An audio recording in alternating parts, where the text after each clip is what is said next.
Have you ever had a piece of gear get damaged during shipping? I've only ever had it happen on stuff that I've purchased, never on something that I've shipped to someone. Well, until now. But we'll talk more about that later. First, let's start with some basic rules of thumb to save money and time on shipments that I filmed before my shipment got damaged, but still hold true. And then at the end of the video, we're gonna pack up our receiver and ship it out. First off, don't ship larger items with USPS. Not only is the postage more expensive, but they lose significantly more packages than UPS or FedEx. I typically ship with UPS or FedEx Ground, depending on which one is cheapest. And for that postage, use a shipping service like ShipStation, VQ, or eBay to purchase the postage because they charge more for it in the UPS and FedEx stores. Use boxes that are rated for shipping. I only use boxes from Uline or similar services that offer rated boxes with a weight limit and an edge crush capacity on them. If your component weighs 40 pounds, use a box that's rated for at least 60. You can always check the rating. Typically it's shown on the bottom with a graphic that looks something like this. Don't use moving boxes for shipping. These boxes are not rated for edge crush capacity, and they will usually arrive with tears, rips, or smashed in corners. Avoid Home Depot boxes, Lowe's boxes, U-Haul boxes. Anything that's intended for moving is not good for shipping these items. There's a few ways to find good shipping boxes. You can go get them from the UPS or the FedEx store, where they're gonna be more expensive, but it might end up being better if you only need 1 or 2 boxes and you're not gonna be shipping these items regularly. But if you are shipping them regularly and you need a whole pallet of boxes, Uline is typically going to be the cheapest. But if you just need 10 to 20 boxes, I'd recommend going to look on eBay. The boxes are usually significantly cheaper than ordering from Uline for lower quantities. Wood crates are great for protecting these items, but you are going to pay extra on the shipping fee because of the added weight, and they also take longer to create, and they're more expensive than a traditional shipping box. I recently had a receiver shipped to me in this wood crate, and it was sealed with ribbed nails, which are not meant to be removed. Use screws if you're going to build a crate. The seller also didn't add any padding to the crate, so the receiver arrived with crush marks on the sides of the faceplate because it was pressed against the wood. A thin sheet of foam between the receiver and the wood would have prevented this damage. Anything under 25 pounds, such as a cassette deck or a smaller receiver, is probably fine in one sturdy box. Anything over 25 pounds, I would recommend double boxing it and making sure that the exterior box is 2 to 3 inches larger on either width or depth, and then add padding material in between the 2 boxes. If it's over 60 pounds, I wouldn't recommend using bubble wrap unless you get the heavy duty kind.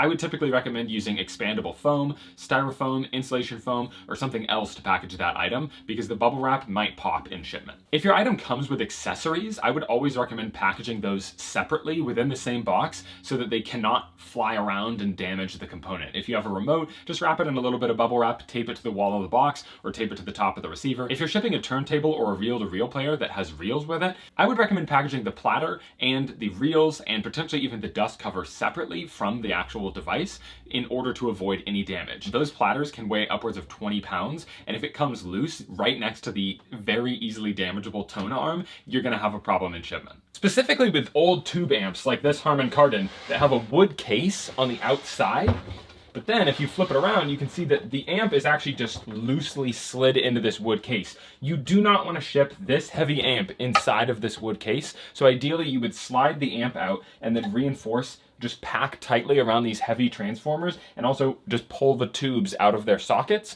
and ship those separately. You could ship the wood case and the amp in the same box if you fill the inside of this with some sort of dense material, but it's ideal if you ship them in 2 separate boxes. However, these amps are expensive, so people are usually willing to pay for 2 separate boxes and maybe even a 3rd box to ship the tubes packed really nicely and wrapped in bubble wrap, simply because they want this to arrive in one piece. If you don't do that, there's a really good chance this wood case is going to fracture at the seams because of the amp flapping around inside of it, and the glass tubes will also probably break, and the tubes in these amps are usually worth a few $100s on their own. Now, let's pack this Pioneer SX650 for shipment. And yes, this is the one that got damaged in shipping. Tell me if you can see what I did wrong. This receiver was sent to me as a service from someone who bought a receiver from me, and I shipped them the receiver they purchased from me in this double box setup, and they shipped their receiver back to me, and now I'm shipping it back to them in the same double box setup. And as you can see, there are no damaged corners on it. That is what a good box setup will get you. The inside box is about 2 inches narrower on the long end, and then in that end I have just a single sheet of bubble wrap in the center, basically to add a little bit of cushion to between the 2 boxes, but the corners are the most important. Something else worth mentioning is that I have the cord tied up against the back of this receiver, but normally you would have this AM bar antenna sticking off the back, and you just want to leave enough space where this doesn't get a lot of pressure on it, and then also make sure that the cord isn't, you know, the plug is not underneath the receiver or something, if you can have it tied up at the back. Okay, so I'll admit that while I was packing this receiver, I didn't know it would be the first time I'd ever had something damaged in transit. It had been a stressful day, and I kind of packed it in a hurry.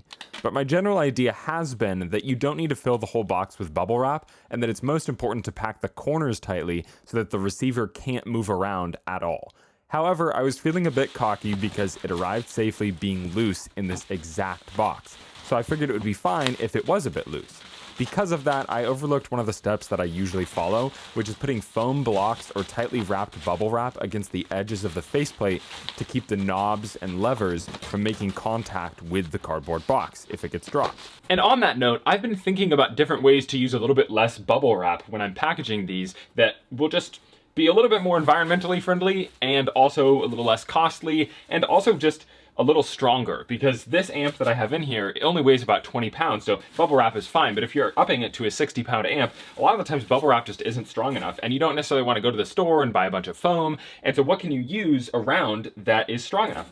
And the solution that I came up with that actually seems to work really well is just old cardboard boxes that you cut and then bend into squares, and then you can just stick them in the edge of the receiver. And if you make them a little taller than the receiver, then you can also put a layer of bubble wrap on the top and then, you know, cut your box down to the exact height of the receiver. Because what I've learned from shipping these is that it's not so much about them getting jostled. Inevitably, they're going to get jostled. And that's why I feel a little bit unlucky that the receiver we're talking about broke, because jostling would have been fine, but every now and then you get that driver who chucks the box or it gets dropped on accident. And I think that that's why UPS and FedEx both say that your items need to be packed to sustain a 4-foot drop. That's probably why the receiver I shipped got broken. I mean, the glass on the faceplate broke and a couple of the levers were bent, which thankfully could get bent back, and the glass is not that expensive and you can buy it on eBay, and it's a fairly easy replacement.